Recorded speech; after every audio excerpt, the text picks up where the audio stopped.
I have cancer, acute lymphoblastic leukemia, cancer in the blood.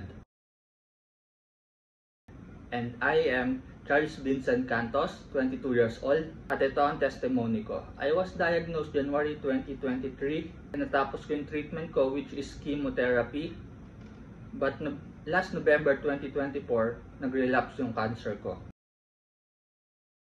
Ko nakilala si Barley, sobrang hirap ng pinagdaanan ko, like 56 days in the hospital because of multiple infections, continuous fever, pneumonia, low immune system, seizure, even mental health problem. But nalagpasan ko lahat ng yon sa tulong ni God.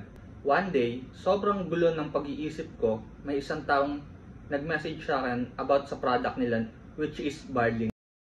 Nakuha naman ito yung attention ko. January 2, 2025, yun yung first take ko ng Barley. After a week, naka-recover ako. Unti-unti buwabalik yung lakas ko, physically and mentally.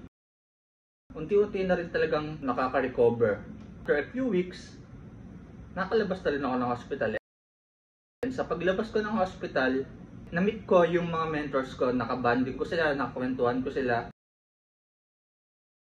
And now, nag-undergo na ulit ako ng chemotherapy. And I know, I am ready. Kasi kasama ko si God, i-guide niya ako. And I have Barley na magbo-boost and mag-susupport ng aking immune system.